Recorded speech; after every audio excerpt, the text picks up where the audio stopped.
crianças, todos estão me ouvindo bem aí no fundo, tranquilo? Pessoal, vamos dar continuidade então. Hoje é o capítulo 19, que começamos semana passada, sobre a Adelaide, a aura celeste, né? Falamos sobre ela, uma pessoa, imagina, querido. E aqui, pessoal, tá ouvindo bem, não? Mais pertinho, assim, melhor? Abaixa um pouquinho para você. Não, pode deixar, deixa lá, não mexe nele. Tá bom? Melhorou? Então tá bom. Então, pessoal, a gente falou sobre a aura celeste, né? A Adelaide foi uma pessoa que viveu, trabalhou de verdade, né? A instituição dela ainda existe no Rio de Janeiro, o Asilo João Evangelista, né? E a gente falou também sobre aquele comecinho do capítulo que fala sobre o Cavalcante, né? Tivemos um bate-papo muito gostoso, vocês perguntaram mais, falaram mais, né, gente? Então isso é bem legal. Hoje a gente ficou com uma parte maior do capítulo para a gente completar, tá bom? Então eu vou mais rapidinho, eu fiz um bom resumo, então a gente não vai ler todas as frases ipsis literis. Eu trouxe alguns resumos e eu vou focar mais mesmo na conversa entre a Zenóbia e os trabalhadores do Asilo João Evangelista, os trabalhadores da Adelaide, né? Na verdade a gente tem, né, aqui aí o ticando que a gente já viu, né, pessoal? A gente precisa conversar sobre uma conversa, aí que a gente parou justamente aí, a conversa da Adelaide com o Dr. Bezerra de Menezes. Depois a Adelaide vai até o Instituto Fabiano de Cristo e conversa com a Zenóbia, e aí que a Zenóbia decide reunir os trabalhadores da casa de Adelaide lá em Fabiano de Cristo para conversar com esses trabalhadores, porque eles estavam prendendo a Adelaide, na verdade, né, com seus pedidos, com as suas preces, e pessoas maravilhosas e que de fato a amam, né? E de fato aquele amor todo estava prejudicando porque ela precisava desencarnar, né? Então a gente teve todos os tipos, todos os casos, assim, muitos casos aqui nesse livro, né? De circunstâncias diferenciadas, nos mostrando que não tem padrão, né, gente? Então eu vou pegar mais pesado mesmo na conversa da Zenóbia, que eu achei bastante tensa. E eu trouxe também, pessoal, reflexões sobre o desapego, porque essas três conversas, a da Adelaide com o Dr. Bezerra, da Zenóbia com a Adelaide e da Zenóbia com os trabalhadores, todo o tempo é pontuado isso, né? O quanto a gente tem dificuldade em aceitar a vontade do Pai, e de verdade, né, do nosso coração, né, e desapegar, né, fazer com que o amor que a gente sente, já sente, ele se preencha dessa virtude que é do desapego, aproximando-se do amor crístico, né, gente? O amor apegado, ciumento, possessivo, esse amor não tem nada a ver com o amor crístico. O amor crístico é pura libertação, né? É pura incondicionalidade, não exige reciprocidade, né? Então ainda precisamos cultivar dentro do amor que já sentimos mais virtudes, fazer com que esse nosso amor, o amor que nós já temos, seja mais virtuoso, né? E uma dessas virtudes é com certeza o desapego. A gente vai conversar a respeito, trago Emmanuel, né, nos falando a respeito, mais para o finalzinho. Então aqui só para a gente lembrar a aura celeste, né? Aqui retomando só um pouquinho da onde a gente parou semana passada, né? Que já haviam 25 dias transcorridos sobre o início da tarefa, né? Aí que a gente deixou o caso Cavalcante e foi para o caso Adelaide. Aqui, olha, na antevéspera do desenlace, tive ocasião de observar a extrema simplicidade do abnegado Bezerra de Menezes, que se encontrava em visita de reconforto junto à servidora fiel. Aqui nessa imagem do projeto Imagem, a gente vê claramente, né, ela desdobrando, né, o fio de prata e conversando com o doutor. E o que eles conversam? Ela diz, né? Não desejo dificultar o serviço dos meus benfeitores, dizia ela, algo triste. E por isso estimaria conservar a boa forma espiritual no supremo instante do corpo, esse instante do desencarne, né? E o doutor fala para ela: ora, Adelaide, considerou o apóstolo da caridade, morrer é muito mais fácil que nascer. Para organizar, na maioria das circunstâncias, são precisos, geralmente, infinitos cuidados. Para desorganizar, contudo, basta por vezes leve empurrão. Em ocasiões como esta, a resolução é quase tudo. Ajude a você mesma, libertando a mente dos elos que a imantam a pessoas, acontecimentos, coisas e situações da vida terrena. Essa parte a gente tinha lido, paramos exatamente nesse slide. Ele continua: não se detenha. Quando for chamada, não olhe para trás. E sorrindo, lembre-se de que a mulher de Ló, convertida em estátua de sal, não é símbolo inexpressivo.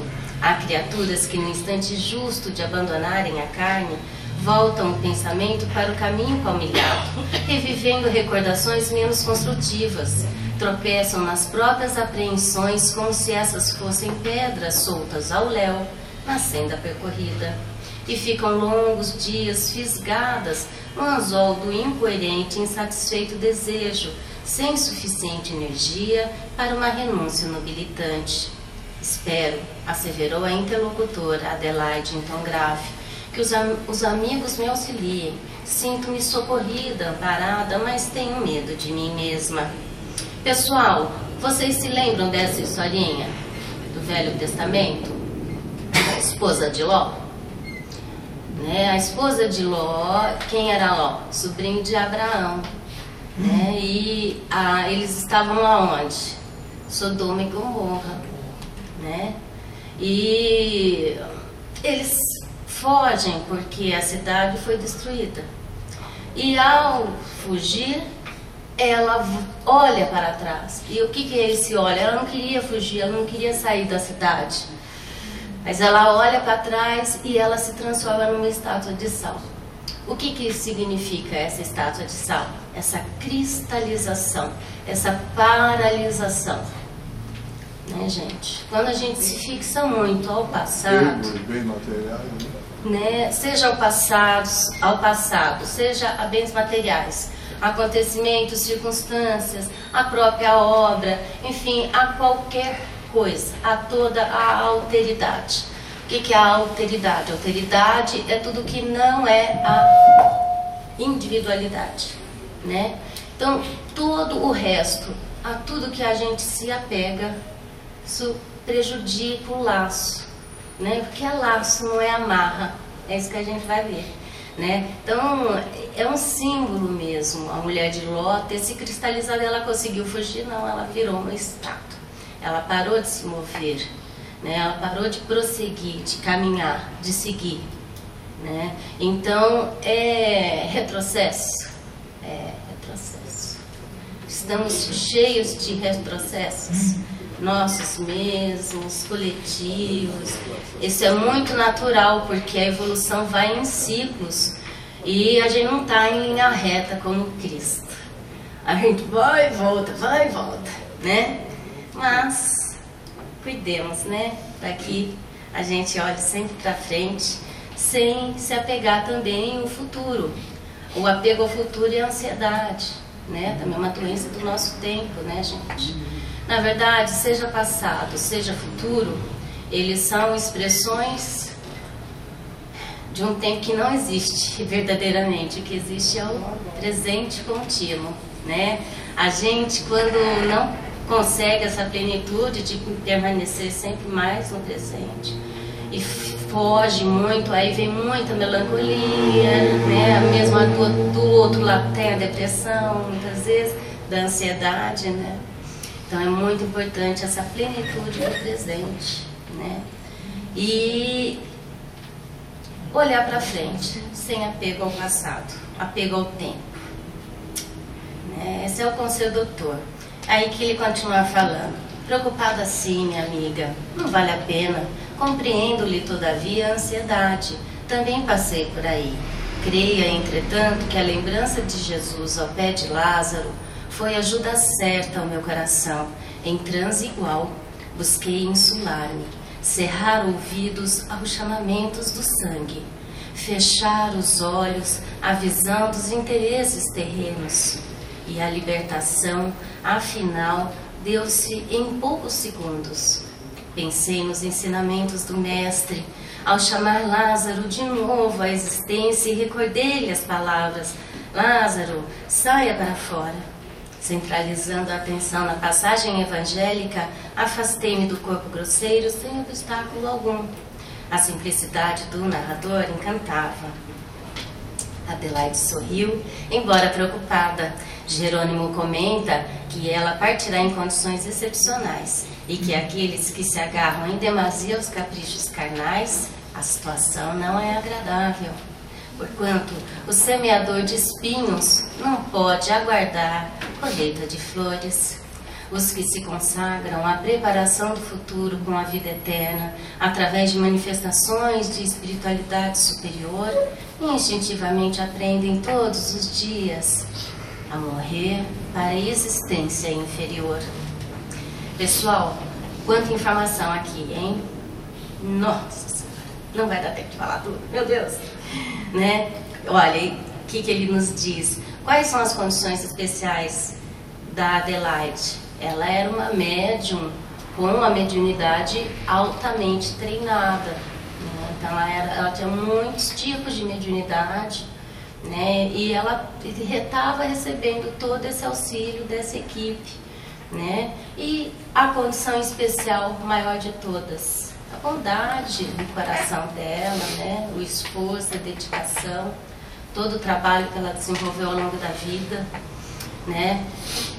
Para quem não, né, quem se agarra em demasia aos caprichos carnais, o que não é o caso dela, né, a situação passa a ser muito desagradável, né? Vai aumentando. Por quê?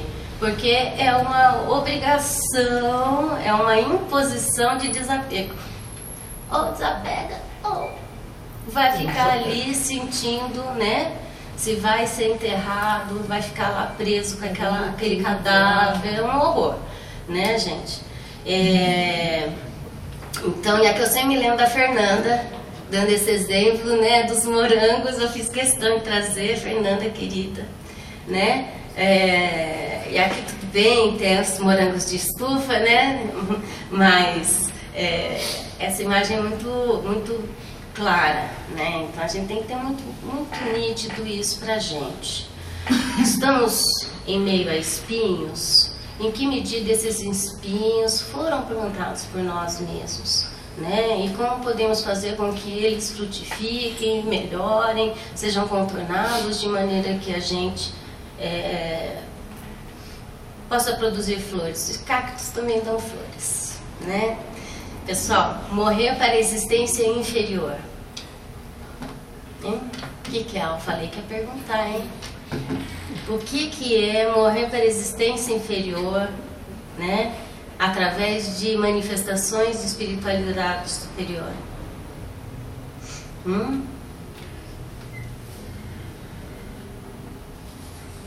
A gente vai conversar a respeito disso então, tá, gente? Vai pensando aí, cabecinho, coraçãozinho.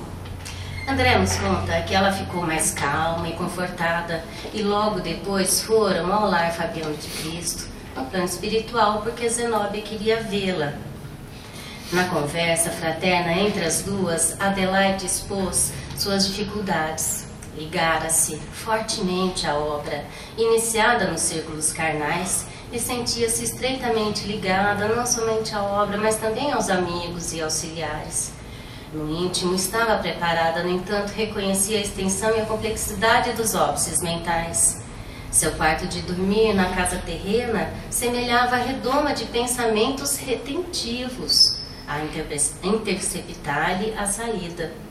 Quanto menos se via presa ao corpo, mais se ampliava a existência dos parentes e trabalhadores. Como portar-se ante essa situação? Como fazer-lhes sentir a realidade? enlaçar assim vastos compromissos, tornar assim voluntariamente a escola espiritual de muitos. Aqui, hein, gente, olha, só nessa fala, né?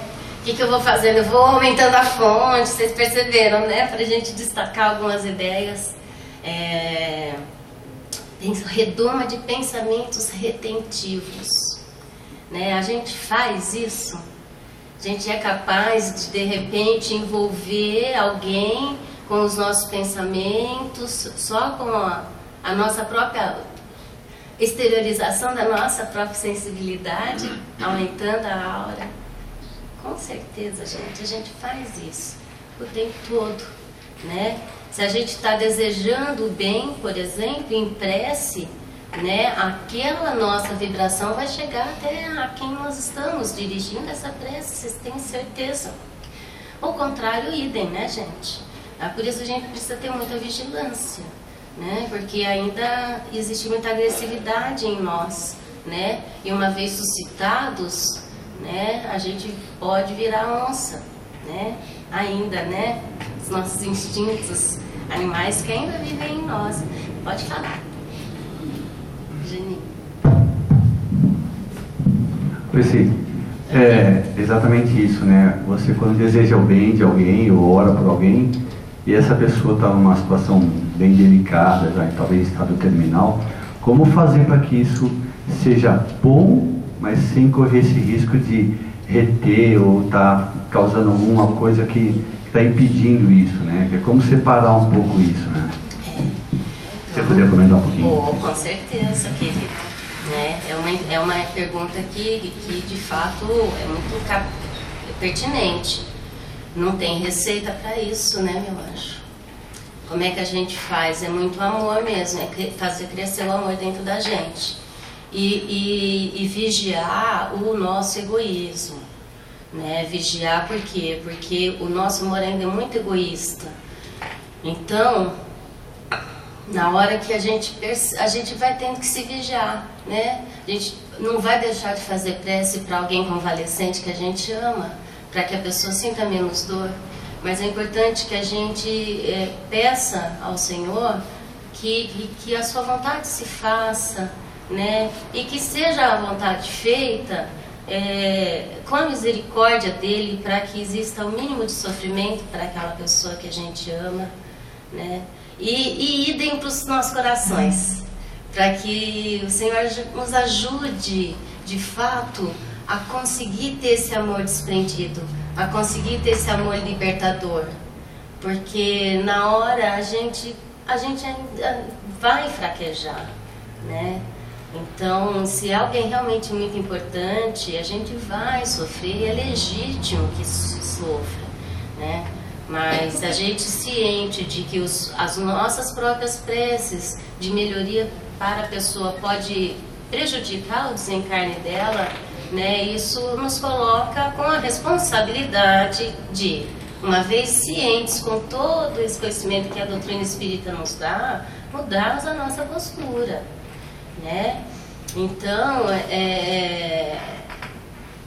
é um papel de intermediário mesmo, né? No qual a gente se coloca como um algodão entre os cristais aí, esses cristais que sejam as dores, né? Que seja a situação de prova que a pessoa está vivendo, como é que a gente pode amenizar, né? Sem prender nem soltar.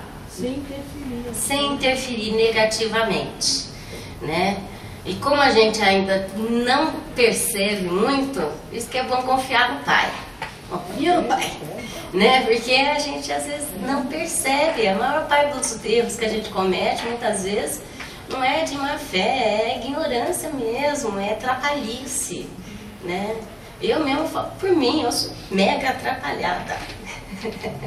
Né? Mas a gente, na vigilância, as provas da vida, aí a gente vai sentindo e vai dosando isso, né? Não é algo fácil, pessoal, é um exercício danado, mas é um exercício fundamental. Se nós realmente quisermos crescer, né, evoluirmos, de verdade e cumprirmos o que a doutrina nos pede, o Cristo nos pede, a gente precisa ter uma modificação com relação à morte. Isso de fato, viu, gente? Não é não sofrer ou não chorar, não. É manter essa conexão com o Pai e estar de bem com o Pai em função do desencarne do outro, né? Eu acho que é mais essa relação da gente com Deus, né? Porque muitas vezes quando existe o desencarne de alguém que a gente ama muito, a gente briga com Deus. Ah, mas por que tem que ser agora? Por que é ele que tem que ir? Por que não é feita a minha vontade? Né? Então é sempre essa discussão entre a nossa vontade e a vontade do Pai, né? Desde Adão. E aqui, por exemplo, a escola espiritual de muitos, né, gente? Isso é complicado, né? Porque muitas vezes existe uma orfandade de heróis na nossa cultura enorme, né? Então, o espiritismo não tem seu papa, os seus pastores, os seus, sei lá, né? Não tem os seus caras, né? E o espírita acaba ficando meio órfão, né? Você tem que ressemantizar mesmo essa questão, né? De saber aprender, né? Sem idolatria, sem apego. Vamos continuando, tá, gente? No entanto, a máquina fisiológica atingiu o fim. Essas eram as reflexões, né? A Adelaide já não estava mais conseguindo ficar na matéria. Zenóbia comenta: com a sua vinda, Adelaide, operar-se-á a necessária descentralização do trabalho, porque se dará a imposição natural de novo esforço a cada um. Alegre-se, minha amiga, pela transformação que ocorrerá dentro em pouco. Zenóbia comenta que fará um apelo à compreensão geral. Amigos nossos contribuirão para que se reúnam em assembleia, como se faz indispensável. Conversaram alegremente e, quando o desencarnante tomou o corpo, estava bem disposta, reanimada. Jerônimo e Zenóbia fizeram os preparativos para esta reunião. Jerônimo ajudaria a enferma para que estivesse em melhores condições e, com toda a preparação, junto aos trabalhadores. Iniciou-se com grande facilidade, após a meia-noite, a vinda deles, durante o sono físico. Então, nessa conversa da Zenóbia com a Adelaide, Zenóbia resolveu ter essa conversa com os trabalhadores mesmo. Eles mereciam, né, gente? Eu acho, né? E essa opinião que foi muito adequado, muito sensato da Zenóbia, né? Aí começam a chegar, né, esses trabalhadores, e o André vai comentando que a maioria são mulheres. Era uma casa para crianças, meninas, só para meninas, né? E daí as trabalhadoras ser a maioria mesmo, né? Com fortes sentimentos de reverência e carinho e a mente equilibrada na prece. Fitavam-nos respeitosas e tímidas, endereçando-nos pensamentos de súplica, sem lembranças inúteis ou nocivas.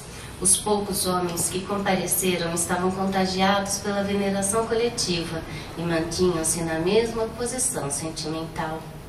A elevação ambiente espalhava fluidos harmoniosos, possibilitando agradáveis sensações de confiança e tranquilidade.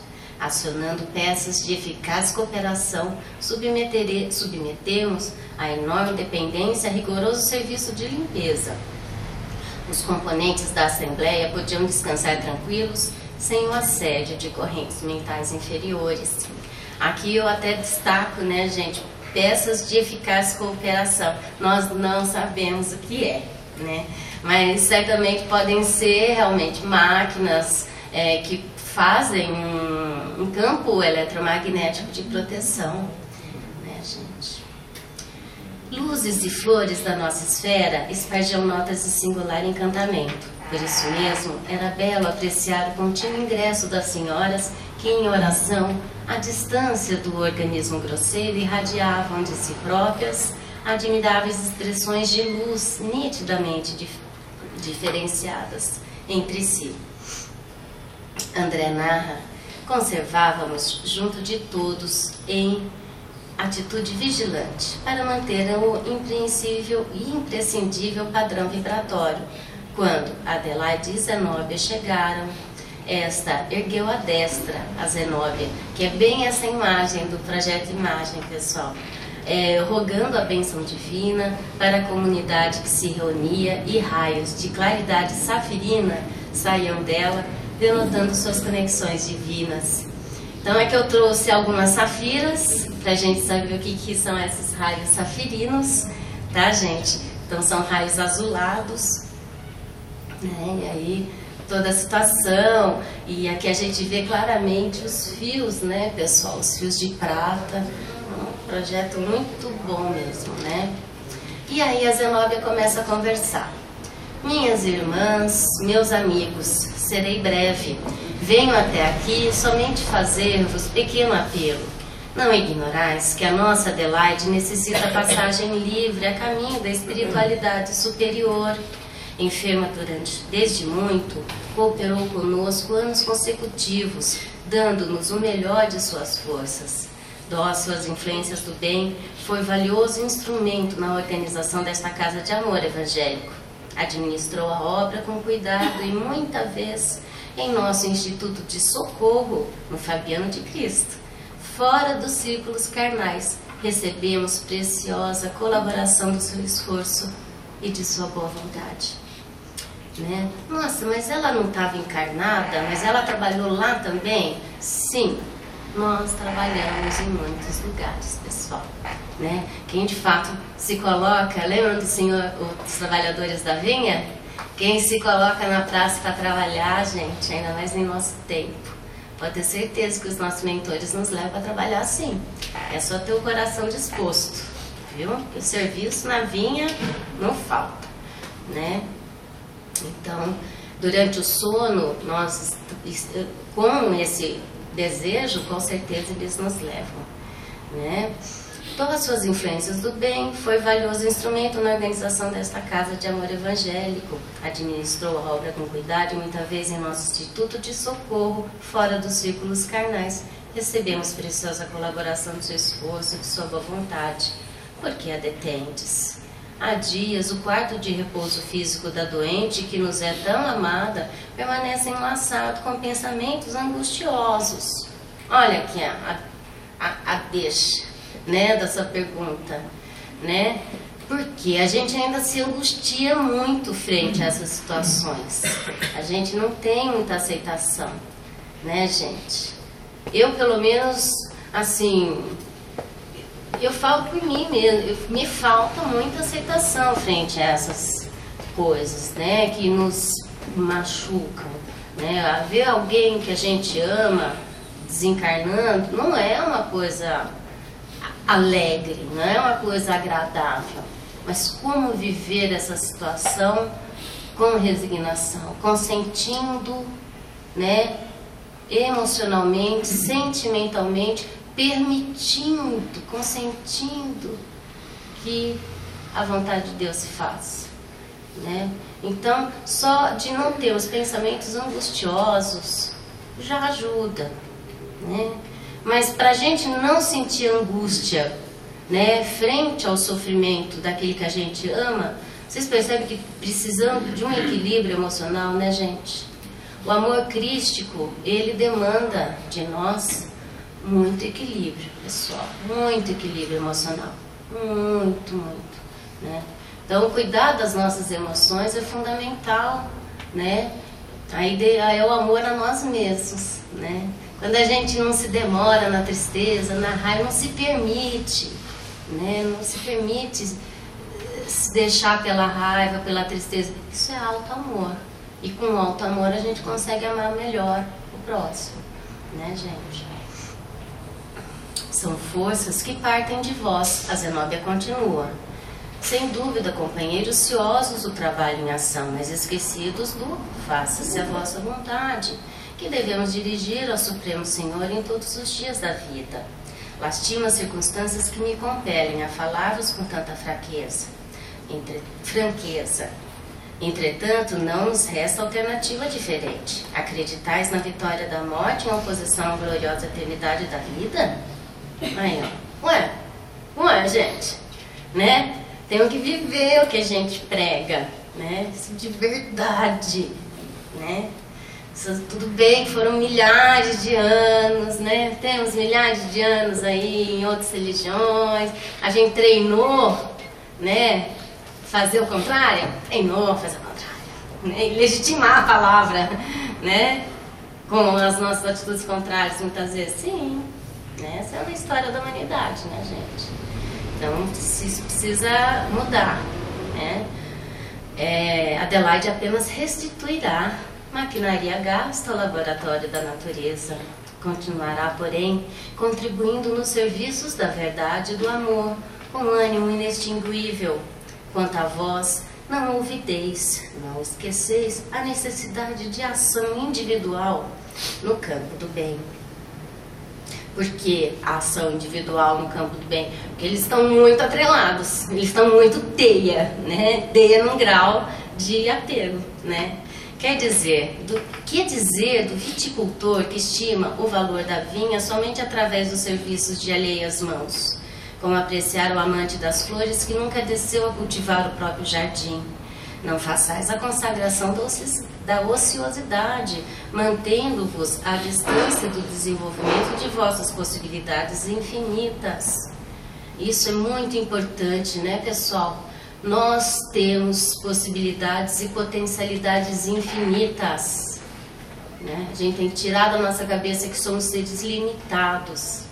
A nossa limitação individual é algo daqui da terceira dimensão, né? Nós estamos vinculados a 1 milhão de laços, a 1 milhão de constelações psíquicas, né? Indubitavelmente, cooperação e carinho são estimulantes sublimes na execução do bem, mas há que evitar a intromissão do fantasma do egoísmo, a expressar-se em tirania sentimental. E essa palavra, né, gente, tirania sentimental, me lembra na hora aquela coisa de chantagem emocional, né? Não lembra vocês também? Né? Quem já fez chantagem emocional aqui? Só para ter uma ideia. Gente, só eu, não acredito. Ergue a mão, vocês também, pelo amor de Deus, gente. Não, Leonel, por favor. Ninguém fez chantagem emocional aqui. Tá certo, tá bom. Só eu, que sou a pecadora. Pecadora! Ai, gente. Né? Quem recebeu chantagem emocional?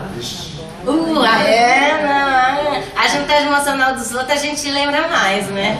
Aquela que a gente sofreu, né? Mãe, às vezes faz, vó, né? Italianice, então, né, Yara? Nossa! Minha mãe faz tudo hoje. A Julinha! Olha, Julinha, meu Deus! Por quê? Né? Então, mas e italianice, né? A gente, os latinos são fogo, né, gente? É muito assim, então a gente briga e depois já tá se abraçando. E é assim, não tem 9 horas, né? E muito, às vezes, pega na chantagem emocional, né? A gente ainda traz uma coisa, que a preocupação, ela é índice de amor. E não é, gente. Preocupação é índice de pensamento mal organizado, pensamento indisciplinado. Preocupação é patológico, não é bom, né? Preocupação não é sinal de amor, tá? Mas minha mãe, por exemplo, ela cresceu achando que preocupação é sinal de amor. E super compreensível. Ela fala, como eu não vou me preocupar com você, minha filha, eu te amo. E é super razoável, é muito legítimo. Mas a gente precisa mudar um pouco isso, né? Então, e prestar atenção nas chantagens emocionais que a gente faz também, que a gente também faz, né? Eu, pelo menos, assumo que faço para me vigiar mais e fazer menos, né? Meu marido me ajuda bastante. A principal alvo de todas as minhas chantagens emocionais, né, amor? Referimos-nos tão só ao violento impulso de idolatria a que vos entregais impensadamente pelos desvarios da ternura mal compreendida. A aflição com que intentais reter a missionária do bem é filha do egoísmo e do medo, né? Principalmente do medo, né, gente? Nosso próprio egoísmo, ele ainda é muito encharcado de medo, né? E a gente vai ver o quanto o apego, ele é irmãozinho ali da carência, né? Ainda são recalques das rejeições que nós sofremos, porque a gente ainda não aceita muito, né, a vontade do outro, quanto mais a vontade de Deus, né? Então, quando a gente não aceita a vontade do outro, a gente se sente geralmente rejeitado, abandonado. Isso gera um medo, e esse medo vai fomentar, vai dar solidez para o nosso egoísmo, muitas vezes. Alegais em favor do nosso indesejável estado da alma a confiança de que Adelaide se tornou depositária fiel, como se não devesseis desenvolver as faculdades espirituais que vos são próprias, criando a confiança positiva em Deus e em vós mesmos, no trabalho improrrogável de autorrealização, e pretestais, né, usa o pretexto, né, da orfandade espiritual, simplesmente pelo receio de enfrentar por vós mesmos as dores e os riscos, as adversidades e os testemunhos inerentes à iluminação do caminho para a vida eterna. Aqui, gente, eu acho que vale a pena destacar esse trabalho improrrogável de autorrealização, né, que é muito, e enfrentar, né? Então, diante do medo, conviver bem com medo e ir com medo mesmo, né? E enfrentar a situação nova, né? Porque quando a gente perde alguém que a gente gosta muito, que convive muito com a gente, um grilo sempre que rola como vai ser agora, né? E é o que os trabalhadores estavam pensando, como é que vai ficar a instituição, quem é que vai liderar que nem ela, lá, né, gente? Então, esse conjunto de coisas, né? Mas, voltando para nós mesmos e a nossa própria força, né? E outra também, né, gente?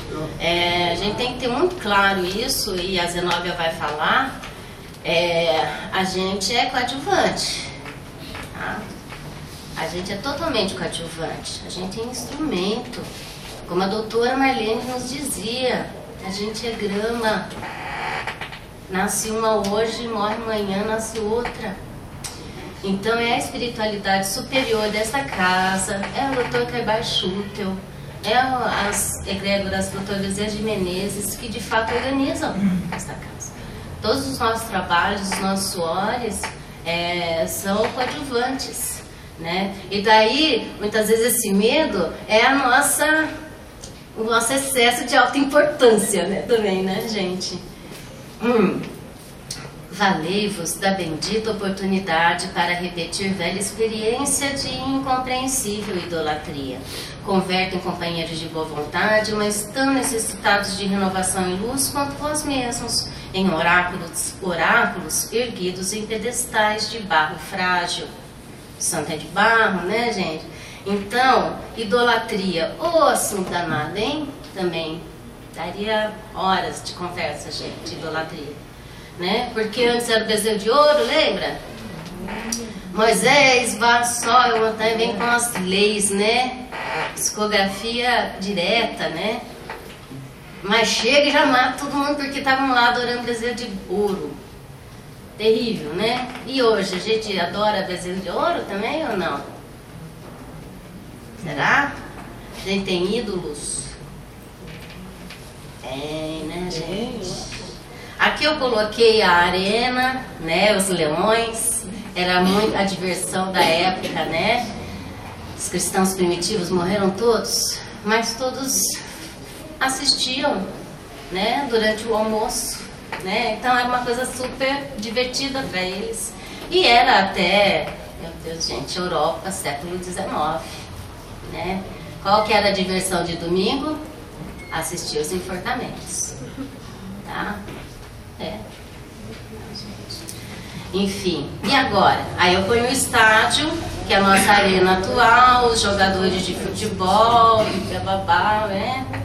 Os corpos esculturais, né? Que mais? Poder, dinheiro, são ídolos.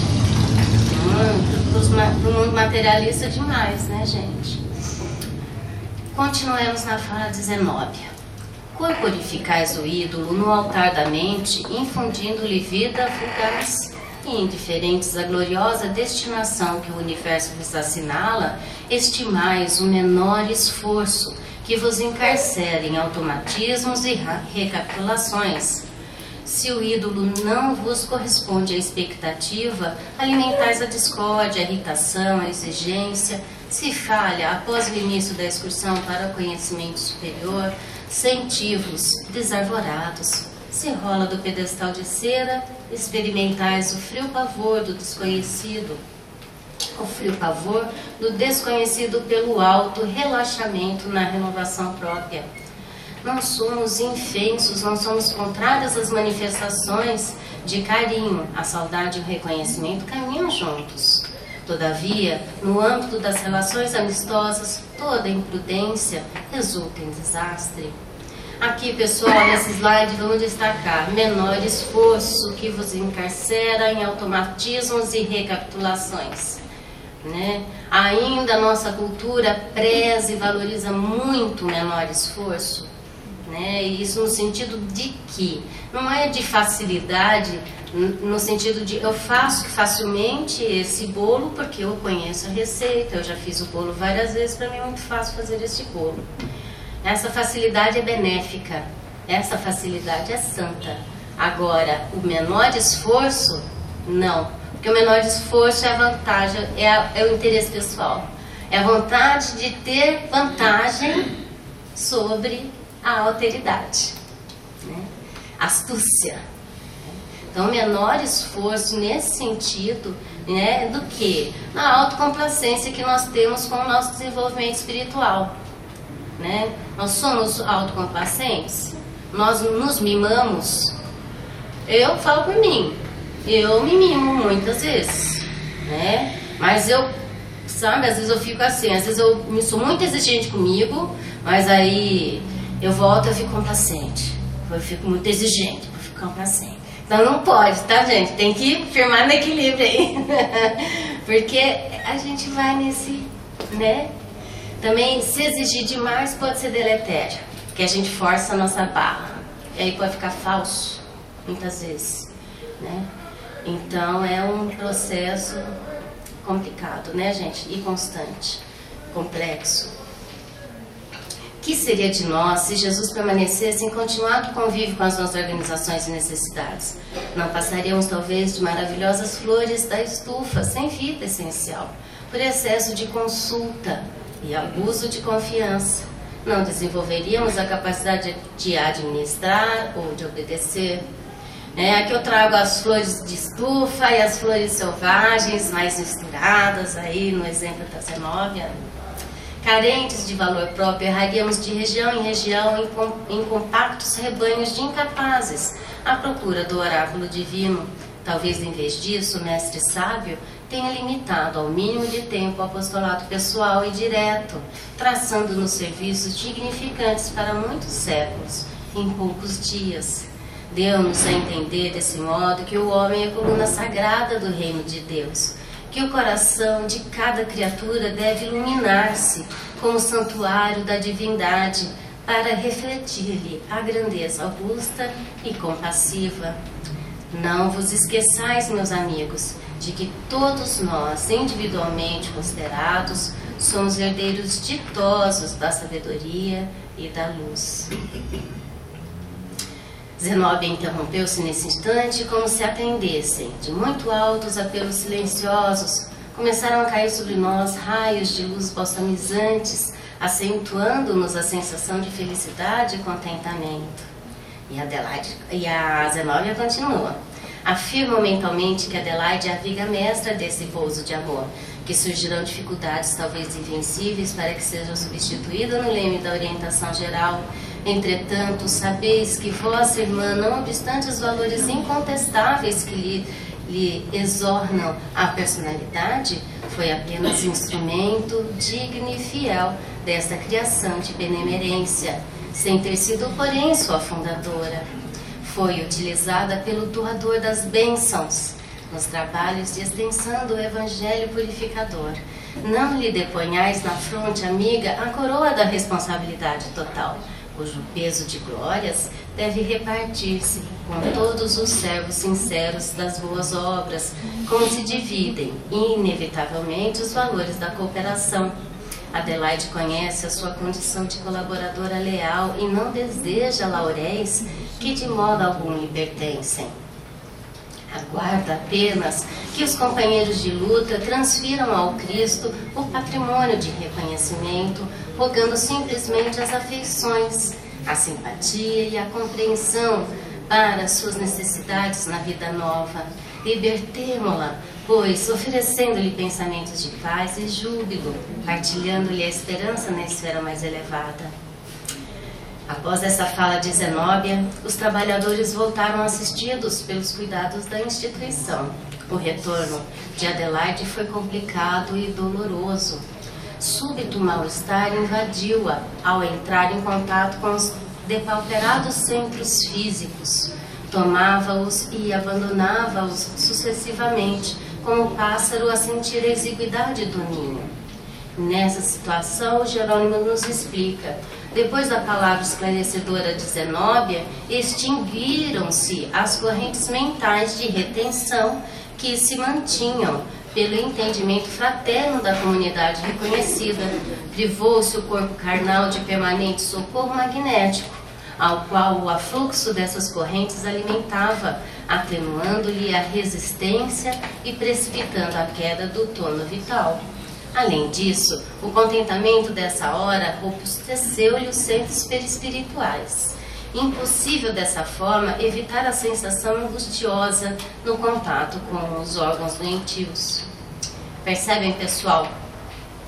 O pessoal voltou lá dessa conversa com a Zenóbia e já, desfez aquela situação, A Zenóbia sentiu porque ela estava lá sustentada pelos fluidos deles, em boa medida, Ela volta e sente o impacto, Não se incomode, minha amiga, o casulo reduziu-se, diz Jerônimo, mas suas asas crescerão. Pense agora no voo que virá. Adelaide, abatida e timidamente, rogou lhe fosse concedido o obséquio de tentar ela própria a sós a desencarnação dos laços mais fortes, sem esforço pessoal, espontâneo, ela sozinha.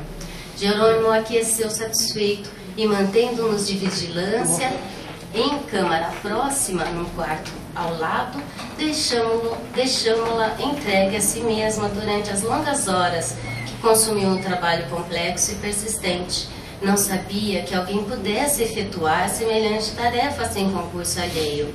Mas o orientador veio em socorro de minha perplexidade, esclarecendo: a cooperação do nosso plano é indispensável no ato conclusivo da liberação.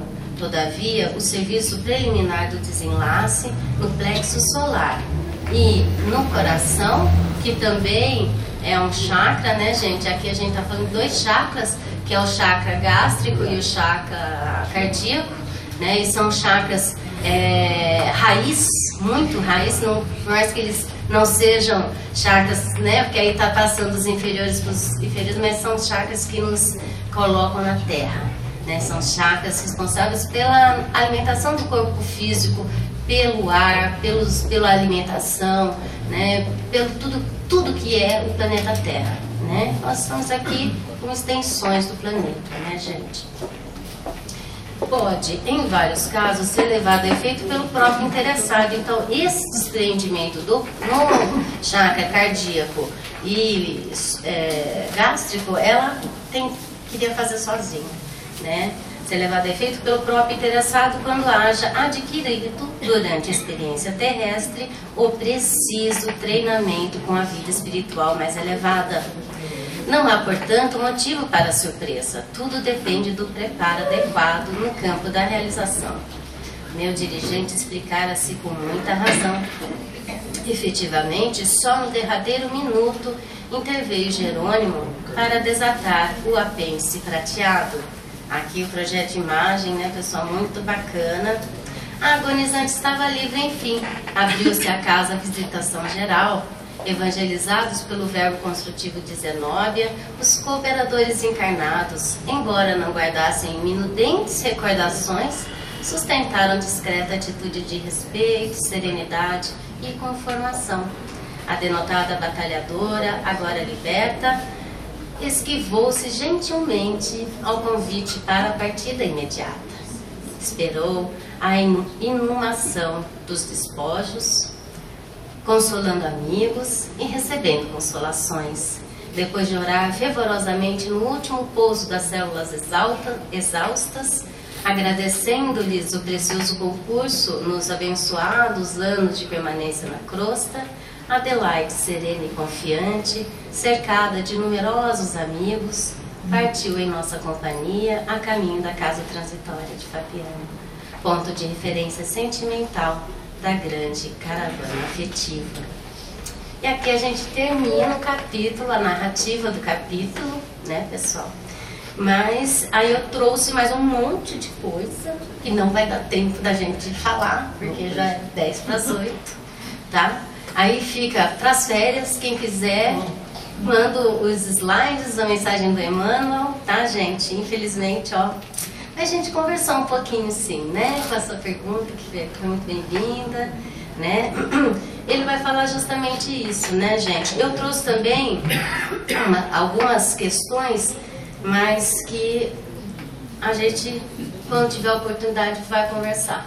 Tá bom, gente? Eu agradeço muitíssimo a atenção de vocês. Tem alguma dúvida ainda? Dá tempo de responder algumas perguntas? Pode falar. Quem? O Bruno?